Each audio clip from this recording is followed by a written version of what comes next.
Hi, I'm Bart Hanson. I'm the owner and lead instructor for CrushLivePoker.com. The following hand comes from our call-in show that we record every Mondays at 4:45 p.m. Pacific Time. If you enjoy the channel, please hit that like button and also subscribe to the channel. Turn notifications on and you will get an email link with this full episode. And if you want to submit to this show, take a look at the information in the description. But anyways, okay, 2-5 Seminole Hard Rock, and this is a 1K buy-in, right? Is that right? 1K buy-in? Correct, 1K cap. Okay, yeah. We're in 900 effective. So under the gun limps, Okay. under the gun plus one limps, and I'm in MP2 with ace five of hearts, Okay. and I raised to 40. So, under the gun limps, plus one limps. What is the standard open, straight open size for you in this game? Is it like 20? Is that what people are raising to? Ish kind of thing? 20 to 25. So I think I made it a bit too large. But 'Cause 20 I- to 25 was the standard open. I just came off of playing a session at Red Rock, right? Last 2 nights ago. Mhm. And these guys are dinking dunking like 15. I'm making it a 20, but usually I'll go one big blind over a limp. So if I were to raise here, I would make it 30. I mean, it's not a huge thing. So you make it 40. Right. Okay. Yep. Make it 40. Yep. Then the hijack, 3 bets to 110. Okay. Small blind cold calls of a $500 stack. Okay. Under the gun calls, and then it's back on me. So you got a small blind cold call, a limper, the UTG limp calls too? Correct. Like he limp calls the 3-bet, right? Limp called. Under the gun, limp called, and then plus one folded. He So- also limp, but he folded to the 3-bet. So just right away, initially here, I mean, I don't know what the deal is with the guy in the hijack, but so, basic stuff is you're always incentivized to put in the extra bet when there's a bunch of dead money out there. And this is why you're never really supposed to cold call 3-bets with competent players who initially started the raising, because they can just hammer you with a 4-bet. Now, you can make exploits and call 3-bets if the initial opener isn't going to do that, and I've done that quite a bit, and I've talked about it on my training material. One of the things that we've actually had calls from the past I remember about these spots is sometimes you'll get a tricky under the gun where it will go limp, you raise, 3-bet, under the gun, limp calls, you put the hammer down, and under the gun's trapping with aces. But the interesting thing about this is that you've got another call in between. So this is limp 40, you from MP2, hijack to 110, small blind calls. Now the under the gun calls, that's never going to be a big hand, because it's just going to always be limpery raised off. So there's so much dead money out here in this particular spot. Like, I want a 4-bet. I mean, I don't do a whole lot of 4-bet bluffing. This is your primary 4-bet type of hand. What's the deal with the hijack and, like, the small blind, like, as player sort of types? Like, I feel like on the surface here, if you can get through the hijack 3-bet, you're going to put the small blind in a very, very tough spot to call off his or her stack. Is there any backstory between the hijack and the small blind? Like, what kind of players they are? So, I mean, I sat down about 2 hours ago. Haven't played many hands. The hijack was, maybe 30 to 40 white guy. Yeah. Didn't see anything out of the ordinary. And then the small blind who sat in with the $500, who's an older man, maybe he's 50s or 60s, came in from out of town, was inquiring about high hand promotions, etc. That's good observation. I think the small blind's going to be capped off at queens, like absolutely capped off at queens, that he might not even necessarily go with. You're going to see a lot of 10s and jacks. And then if you can get through the hijack with a 4-bet, like, I don't think the small blind's calling, and I don't think the under the gun limper's calling, which leans me towards 4-betting here. And I mean, I think you could probably make it. It's interesting because the stacks are going to be weird, and you might not necessarily have a ton of experience, playing 4-bet pots with like a restricted type of buy-in. But I think that you could probably get the job done here with like maybe like 350 to 375. It's interesting because people say, oh, anytime you 4-bet from out of position, it's terrible to go, more than 3x. And that's not necessarily the case nowadays. I've seen reflected 4-bets from out of position as much as 4x. There's so much dead money out there, actually. I'm trying to visualize the stacks. You said 900 effective with the hijack. Is everybody else sort of shorter stacked too? than you guys? Under the gun, covered me. He had about maybe 1.5K. Hijack had like 1.5K. But then everybody else was shorter. Honestly, I got to tell you, it's probably not even that far off. You could maybe just jam. You could actually just Okay. jam. You could actually just jam here. Because it's really strange. You've got 110 call. Even if you were dinking dunking 3x as a 4-bet from out of position, you've got two 110 and 110 in dead money. So that would usually mean that your raise is going to be to like 500.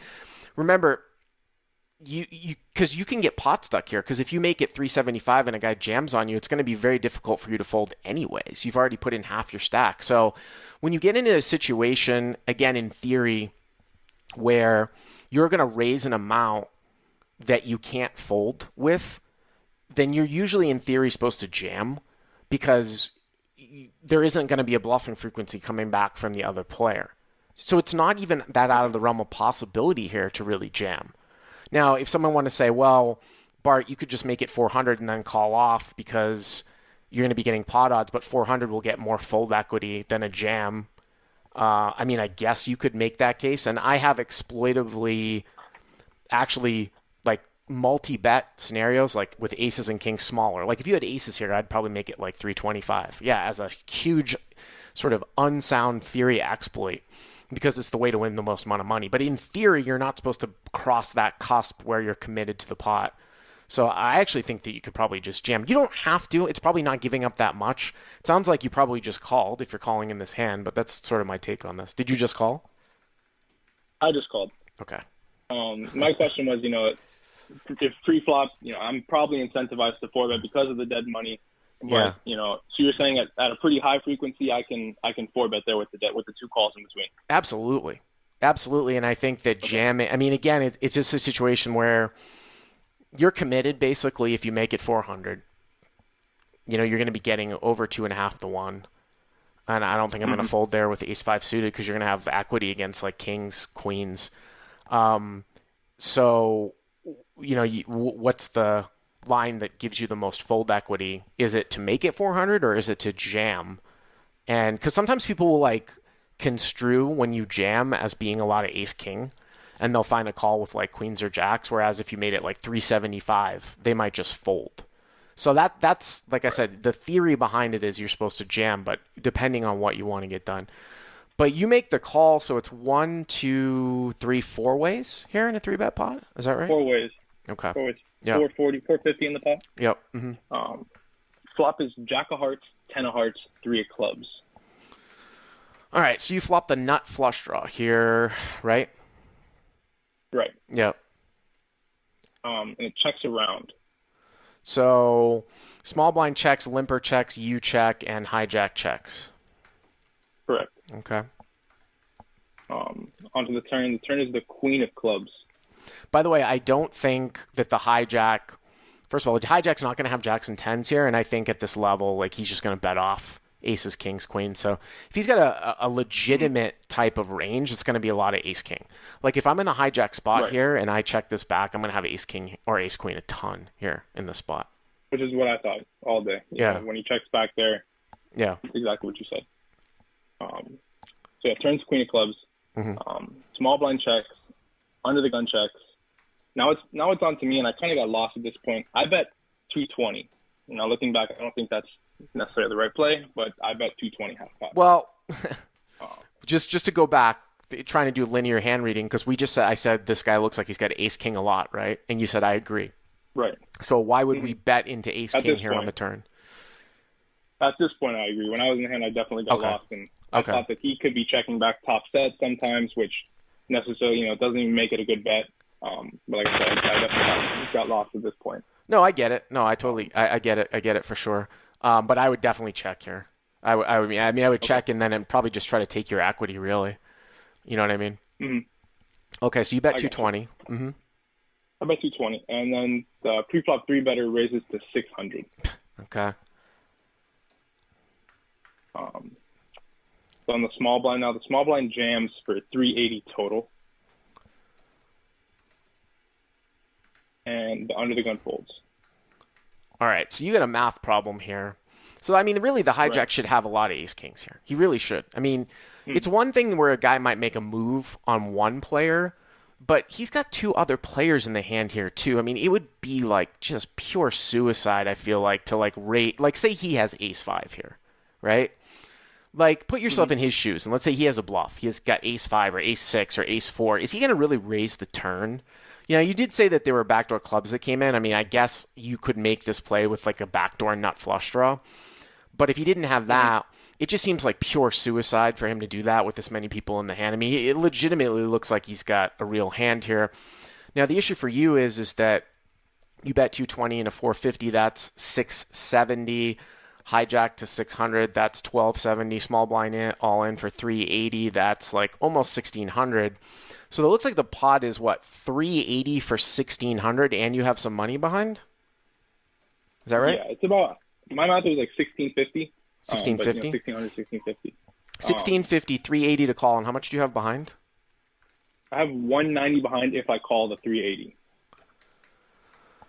So you're getting about what, five, about That's four and a half 4.3 to to one, 1. 4.3 to one. So here's the thing: Hmm. with a flush draw, just a pure flush draw, if you saw the cards and nothing was really getting blocked here, and you had 9 out of say like 45 unseen cards, you have one chance in five of hitting, right? So Hmm. you need 4 to 1 basically to make the call. You know, just purely 4 to 1, right? With one card. Now you're saying you've got money behind and you have a gut shot. I feel like your gut shot is just not. It's kind of irrelevant here. So when you put in the Okay. fact that somebody else could have a flush draw here, someone's going to have ace king, somebody might have a set where some of your heart outs aren't good. I think that it's. I mean, I've made sort of neutral calls like this in the past. It might be a situation where if you're in a capped buy-in and you're trying to get money on the table because there's like a big whale on the table, and you know you're going to rebuy, this might be one of those situations where you might gamble it a little bit and try to hit so that you can get money on the table. You know, that's kind of a, Hmm. a technique in a capped game. But if that's not the case, then it's probably a relatively trivial fold. I mean, it's close because you look at this and you're like, oh, well, it's 380 for 1650, but it's really 380 for 1840. I'm really getting, 380 for a pot of, yeah, 1850. So I'm really getting almost, 5 to 1, 4.5 to 1, because the guy's never going to fold at the end, basically, which would be kind of interesting if you called and you shoved your last 200 on a heart. Like, it's like, how can you be bluffing? But I'd Right. probably give this one up, but it's probably closer than people think. Okay. Yeah. I Yeah. mean, in the hand, I did some quick math and I realized that it was going to be really close, and I just decided to gamble with it. Uh-huh. Um, knowing that it was trivial. So I call it 380. But you know what I'm saying? The Like, if river is a somebody's got a, deuce of if diamonds. somebody has a set here, right? If someone's got a set, or, Right. or maybe even like a two pair, you don't have as many outs. Like, we don't necessarily know what the small blind Definitely. has. But I mean, it's close, And right? like Because you said, my gutter. yeah, I don't think your gutter is really going to be that relevant here. But who knows? Maybe occasionally it is. Maybe occasionally the guy's got pocket queens and he checked it back, and your gutter's good. Gutter's good, and so I think it's really. I actually think it's really close. It's not a big mistake either way. So you call, okay? Yep. I call, Yep, and the river's a deuce of diamonds, so it's complete brick. Um, yep. and it goes check, and it goes check check. You check. The guy checks behind. Yeah, he checks behind. Uh huh. And what happened? So the small blind cold caller had ace king off, so he turned the straight, Okay. and then the three better had kings, which was really weird to me. So well, I mean, I wonder if you're gonna get the call. If the river was the deuce of hearts, right, and the Hmm. pot was, say, 20 2000, 2030, right? Hmm. If you shove for your last 190, are you gonna get called by kings? You mean you really shouldn't. I feel like, but I mean, usually sometimes people are just get pot stuck and they're like, well, I'm just gonna call. So yeah, I mean, if you think that the guy's gonna call and you look at it as 380 for basically 1850 and getting 4.5 to 1, and you can sort of deduce that no one has a set, it's pretty close. I think The thing that I would take away from here is just that, again, in a situation in a cap game, I might make a gamble here. It's probably very close to Mm. neutral EV, but I think you could have just quashed the entire field with just an all-in. Obviously, you would not have won, but pre-flop, it's kind of interesting. But thanks for the call. I appreciate it. Right.